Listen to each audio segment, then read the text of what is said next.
अस्सलाम वालेकुम, this is Hasan Zafar with docs talk politics. हमारे साथ आज एक बहुत स्पेशल गेस्ट हैं, एम्बेसडर नगमाना आलमगीर हाशमी साहिबा और doctor Hasnain Javed like always is joining us. आज हम बात करेंगे रीजनल कनेक्टिविटी पे और उसमें चाइना हमारा फोकस होगा। एम्बेसडर साहिबा चाइना में सर्व कर चुकी हैं, she is been ambassador to other places. तो आप जरा खुद ही हमें इस बारे में ब्रीफ कर दीजिए नगमाना साहिबा कि आपने थोड़ा सा अपना idea countries that you have served as ambassador, Pakistani ambassador, और उसके बाद फिर हम अपनी रीजनल कनेक्टिविटी पे आते हैं।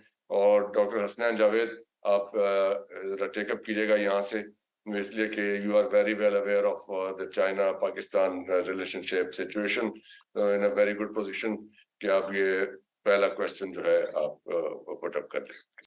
जी आपका बहुत शुक्रिया मुझे आपने प्रोग्राम में मदऊ करने का। मेरा तो जी सीवी बहुत छोटा सा है।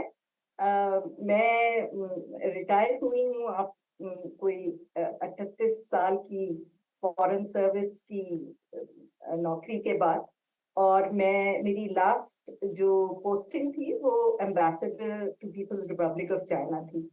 उससे पहले भी मैंने चाइना में सर्व किया है as deputy head of mission 5 साल के लिए, 2003 से 2008 तक। और चाइना जाने से पहले मैं पाकिस्तान की लॉन्गेस्ट सर्विंग सफीर थी यूरोपियन यूनियन में, बेल्जियम में, लग्जमबर्ग में, और उससे पहले मैं आयरलैंड में भी सफीर रह चुकी हूँ।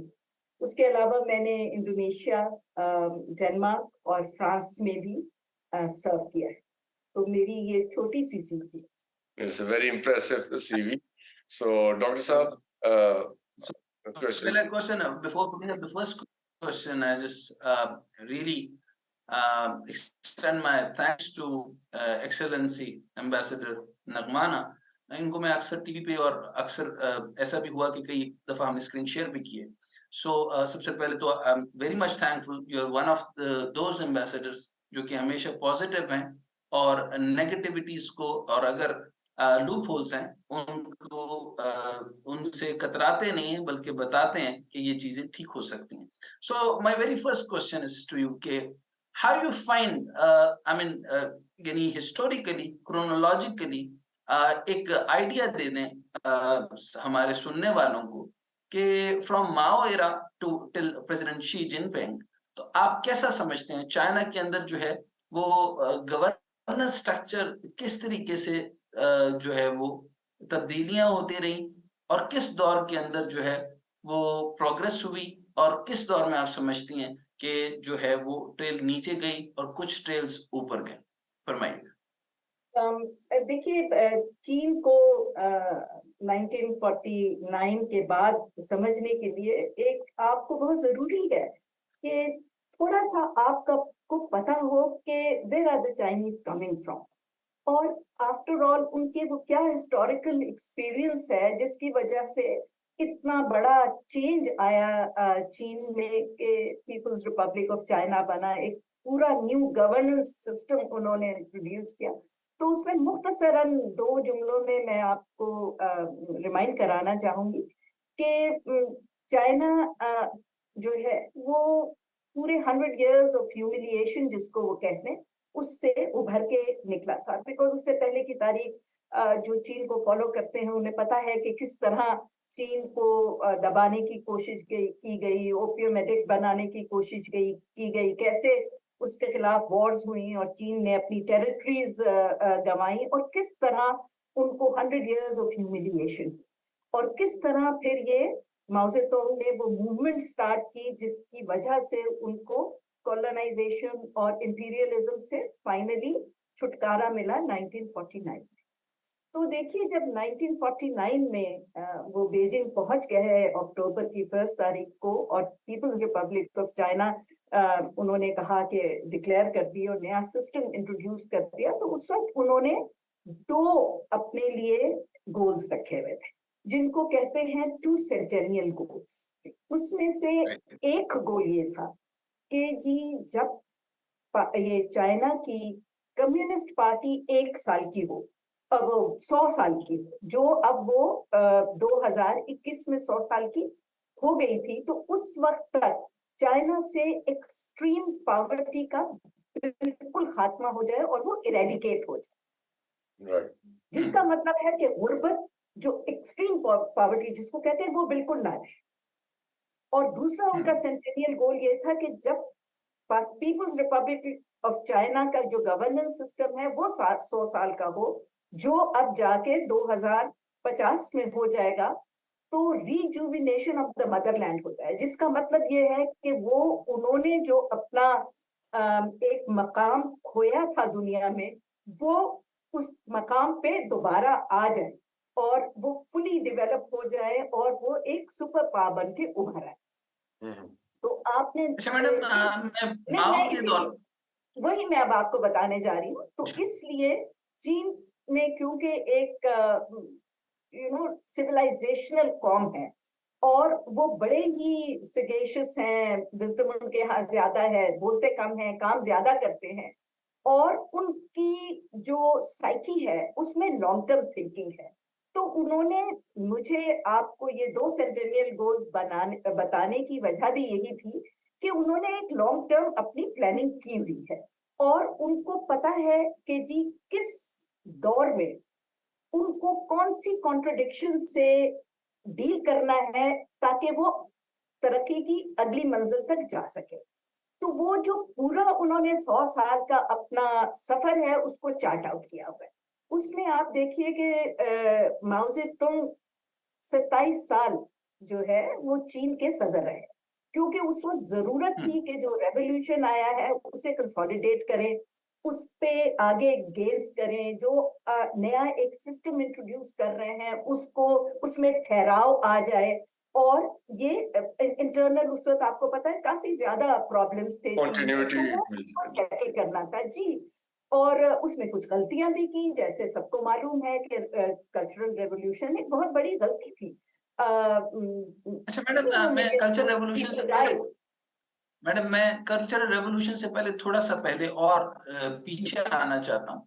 एक कहा जाता है कि ये एक फ्यूडल किस्म के जो है वो खानदान से ताल्लुक रखते थे, वेल ऑफ आदमी थे, जैसे पाकिस्तान में जाट तबीयत के लोग होते हैं, तो इस तरीके से थे। और फिर उन्होंने उनके जो कॉमरेड्स थे उनके वो काफी लोग पढ़े लिखे थे। सो अब मैं पूछना आपसे ये चाहता हूँ कि एक बहुत सारी भंगी कौम थी, सुस्त कौम थी। अभी जैसे आपने कहा, मैं आज भी अभी चाइना में देखता हूँ, तो उनको अगर कैमरे का खौफ ना हो तो अभी भी वो उसी तरीके से क्रिमिनल हो जैसे वो बाकी हो सकते हैं। इसका मतलब है गवर्नेंस सिस्टम के अंदर चेंज था, लोगों में नहीं था। तो इसका मतलब है हमें यहाँ से एक प्ली मिल जाती है कि लोग नहीं तब्दील हुआ करते, उनको करना पड़ता है। इसी तरीके से सिंगापुर जो है वो बिल्कुल दलदल के अंदर था, और वहां की जमीन जो है वो मलेशिया का एक टुकड़ा था, और वो बिल्कुल दलदल के अंदर था, और उसको आसार भी नहीं थे कि वो एक इतनी बड़ी मैग्नामेनियस किस्म की टेक्नोलॉजी बेस्ड कंट्री बन जाएगी। सो सवाल मेरा ये है कि जो माओ थे, अगर वो डिक्टेटर नहीं थे, और ऑफ कोर्स वो डेमोक्रेटिक सिस्टम से चले थे, लेकिन आइडियोलॉजी उनकी मार्क्सिस्ट थी, तो हाउ यू बिलीव दैट के माओ जो थे वो डेमोक्रेटिक आइडियोलॉजी के साथ चले थे या डिक्टेटोरियल आइडिया के साथ चले थे? देखिए, मैंने इसीलिए आपको पहले कहा था कि चीन ने हर अपना जो दौर है उसके लिए एक सिस्टम बनाया है, उसको प्लान किया हुआ है। इसीलिए मैंने आपको कहा था कि हर दौर की अपनी एक कॉन्ट्रडिक्शन होती। अब अगर आप चीन को देखें तो उनकी सबसे पहली कॉन्ट्रडिक्शन क्या थी? वो सबसे पहली कॉन्ट्रडिक्शन यही थी कि जी हमने एक नारे पे, एक इक्वालिटी पे, इस पे उस पे हमने ये बनाया है। अब आपके पास एक तरफ निहायत गरीब लोग हैं और एक तरफ वो इंपीरियलिज्म और क्या कहते हैं कॉलोनियलिज्म को खत्म करके एक बूर्जुआजी ने जन्म ले लिया था, और इस कॉन्ट्रडिक्शन को वो कैसे रिजॉल्व करें। इसीलिए आप ये देखिए कि चाइना की और रशिया का जो उनके मतलब रिलेशंस डिफरेंट डायरेक्शन में चले गए, वो इसीलिए थे कि ये हम आम आदमी, आपको डेफिनेटली आपने इतना वक्त चीन में गुजारा, आप तो बहुत अच्छी तरह समझते हैं लेकिन आम आदमियों को इस बात का बिल्कुल इदराक नहीं है कि चीनी कम्युनिज्म और रशियन कम्युनिज्म में या सोवियत कम्युनिज्म में बहुत बड़ा फर्क था। क्योंकि सोवियत कम्युनिज्म था कि बस everybody according to its needs to everybody according to its means वाला, और दूसरा उनका ये था कि एक तरह का सिस्टम लेकिन मैडम पूरी माओ के दुनिया दौर में, तक तो नहीं एक था। सिस्टम नहीं, सुन लीजिए ना, एक तरह का सिस्टम, एक तरह का, और कम्युनिस्ट पार्टी भी एक ही हो जो पूरी दुनिया पे, मतलब एक ही वन साइज फिट ऑल वाला, जिस पे माओ जेतोंग ने बहुत फेमस कहा था कि जी we don't have to bring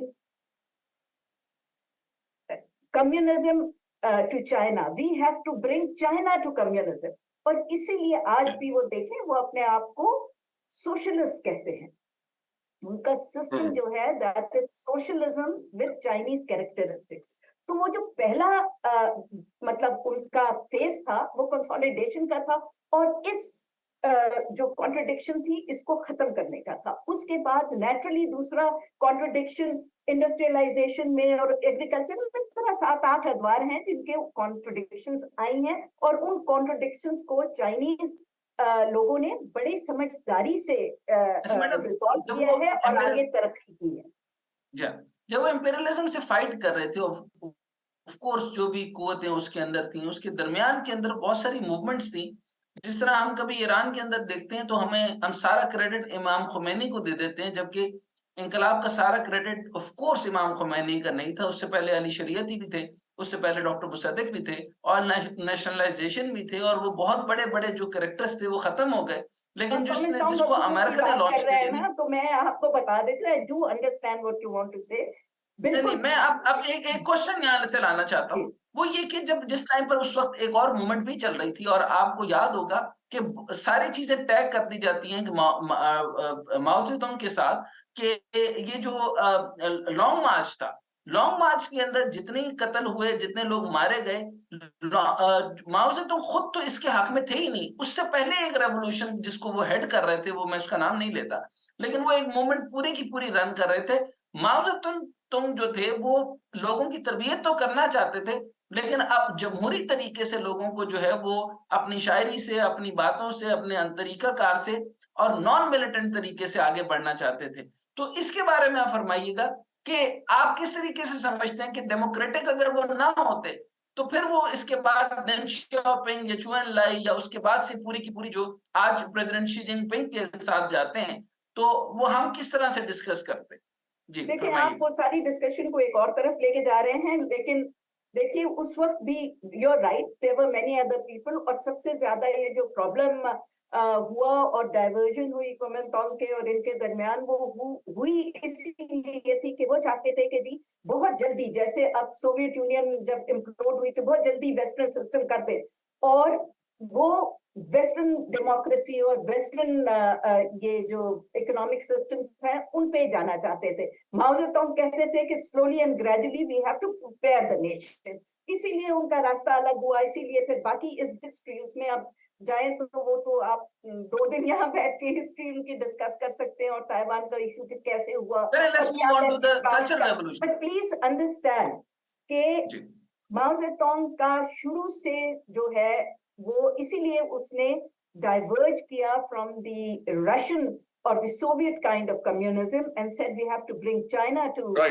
communism and not the other way around, was because, और अभी भी उनकी philosophy यही है जो उस वक्त थी, कि किसी भी कौम की तरक्की के लिए, किसी भी कौम को की सिक्योरिटी के लिए, किसी भी कौम को उभरने के लिए सबसे इंपॉर्टेंट चीज है कि उसका हर इंडिविजुअल जो है that should be in the front end centre of all the policies. इसीलिए आप देखिए कि चीन के जितने भी लीडर्स निकले हैं, वो चीन के छोटे तरीन गांव के छोटे तरीन किसी इलाके से उनकी ट्रेनिंग शुरू हुई है और उन्होंने एक्सेल किया है और आगे निकले हैं। और अभी भी जो Chinese socialism with Chinese characteristics है, वो सारा इसी बात पे है कि जी madam let's take to the second phase of the question. healthy, educated and feel secure about the future, तो आपकी नेशन स्ट्रांग होती है। और उसी पे अगर आप इसको देखें तो जितने भी फिर चाइनीज लीडर आए, जिस तरह उन्होंने ओपनिंग अप की, जिस तरह फिर एक साइंस एंड टेक्नोलॉजी का फेज आया, आई वाज देयर बिकॉज उस वक्त हु जिनताओ साहब थे और वो ओपनिंग अप बहुत उससे हो रही थी। फिर किस तरह वो इंडस्ट्रियलाइजेशन की तरफ लाए, किस तरह उन्होंने कंट्रोल्ड अपनी इकोनॉमी को मार्केट इकोनॉमी की तरफ लेके आए। और अभी आपने सुना होगा पिछले हफ्ते ही बड़ा स्ट्रॉन्ग शी जिनपिंग का बयान था कि जी हमें अब चाहिए कि हम फुली ट्रांसपेरेंट और फुली ओपन जो है वो इकोनॉमी को करें, बिकॉज दे फील कि they have now achieve that stage. But मैंने जिससे बात शुरू की थी जुमले से, मैंने आपको कहा था कि माओ ज़ेडुंग साहब ने 27 साल हुकूमत की। अब आपने देखा है बाकी सब 10-10 साल के लिए आए। एक खास पीरियड था, एक खास किस्म का आदमी आया जिसे उस दौर का कॉन्ट्रडिक्शन रिजॉल्व करके चीन को आगे लेके जाना। अब ये फिर एक दौर आया है जब आप देखते हैं कि माओ ज़ेडुंग के जमाने की टर्मिनोलॉजी वापस आ गई है, कॉन्फिडेंस वापस आ गया है, उनका रेटोरिक चेंज हो गया है, उनको दुनिया के साथ बात करने का तरीका अब वो बदल रहे हैं। और बहुत बड़ी कॉन्स्टिट्यूशनल चेंज आई है कि प्रेसिडेंट को 3rd टर्म और अनलिमिटेड टर्म उन्होंने दी है, बिकॉज चीनी समझते हैं कि शी जिनपिंग साहब जो अब तशरीफ लाए हैं ये एक थॉट लीडर है, जैसे माओ ज़ेडुंग थे, जैसे डेंग शाओपिंग थे, और अब ये 3rd थॉट लीडर आए हैं। और इनमें वो कैपेसिटी ऑफ लीडरशिप और डिटर्मिनेशन है जो अब चाहिए चीन को अगले 30 साल के लिए, to take China from here to the to 2050 ये तो madam and they become 100 years, they become 100 years old. Please let me finish my. They become 100 years old and achieve the rejuvenation of the motherland, which means the return of all the islands which have been taken away from them. And this was an agreement that was done after the Second World War with the Western powers. Or that is why Taiwan becomes a major issue, and that is why your regional connectivity, your BRI and your CPAC becomes so important to us, and that is why our region becomes so important in this competition and confrontation that we see between the West and current scenario के अंदर आ रहे हैं। with apology and with very humble apology, I want to take you back. You want to go back to history? Yes. जी, मैं chronological process पे अब आना चाहता हूँ। अब मुझे बताइए कि एक 70s में हम आ जाते हैं। Culture revolution. How you take culture revolution? Is it a positive move for China? देखिए, वो मैंने आपको पहले कहा कि कल्चरल रेवोल्यूशन और जिसको वो एक्सेप्ट करते हैं चाइनीज के, वो बहुत बड़ी एक गलती थी। लेकिन this is the great, I want to understand कि उसको गलती क्यों कह रही कहते हैं माओ ज़ेडुंग भाई उसको गलती इसलिए कह रहे हैं कि they lost a lot of their their traditions, their culture, their heritage, and a lot of people died.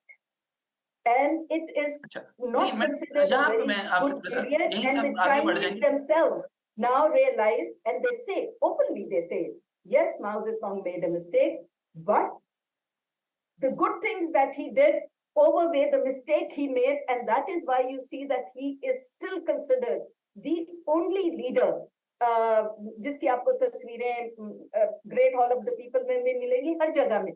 China में आपको किसी और लीडर की तस्वीर नहीं मिलती। This is the difference between us and nations like China, who say, ठीक है, we have made a mistake, we need to course correct. और ये सबसे बड़ी, चाइना में आप तो वहां रहते हैं, आपने बहुत स्टडी किया है, चाइना की सबसे बड़ी सक्सेस का जो राज है वो भी यही, yes, we have made a mistake, let's rectify it. तो कोर्स करेक्शन उनकी गवर्नेंस का भी और पॉलिटिक्स में भी बहुत इंपॉर्टेंट एलिमेंट। ये मैडम ये थिंक टैंक्स में तो ऑफ कोर्स हो सकता है, लेकिन अवामी तौर पे तो ये नहीं कहा जा सकता कि उन्होंने गलती की है। लेकिन फॉर एग्जांपल उन्होंने कहा कि अमीर और गरीब का जो है वो जो राशन कार्ड होगा वो एक ही होगा, और 10 साल की ये तरबियत ना करते तो आज जो चाइनीज कैरेक्टरिस्टिक्स या everything should be I mean done and can be bother और can be borrowed but with the Chinese characteristic, ये मैं प्रेसिडेंट शी जिनपिंग के लफ्ज दोहरा रहा हूँ।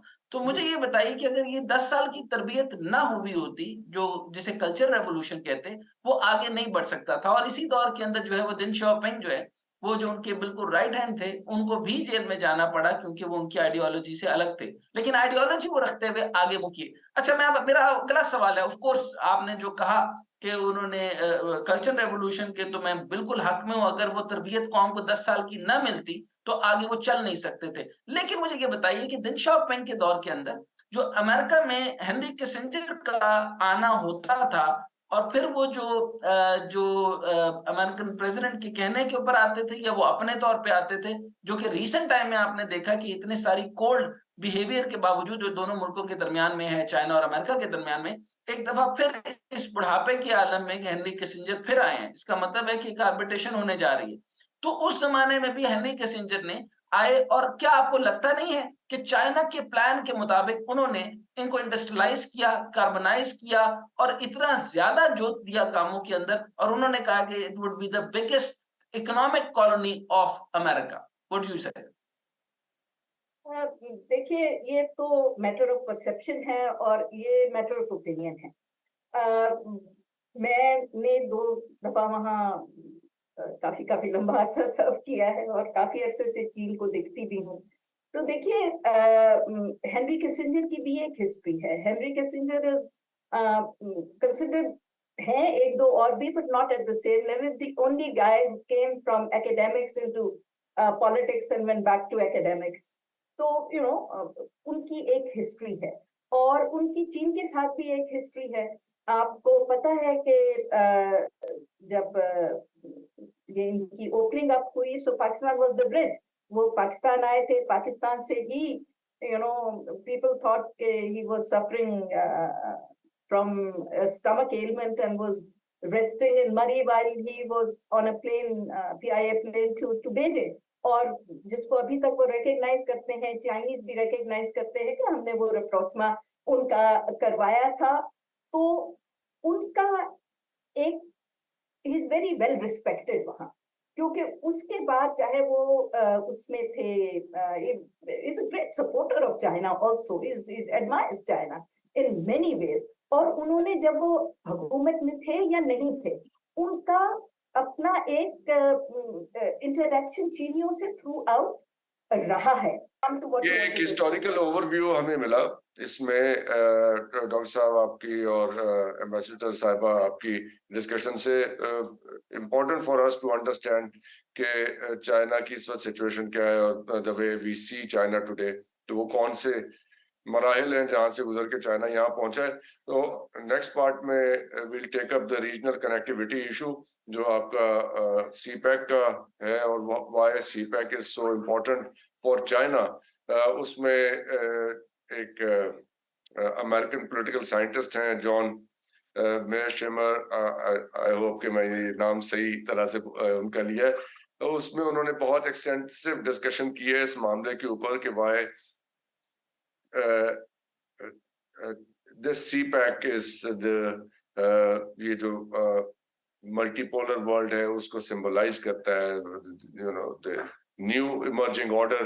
तो उसके ऊपर हम करेंगे बात, तो until the next part of it. Thank you.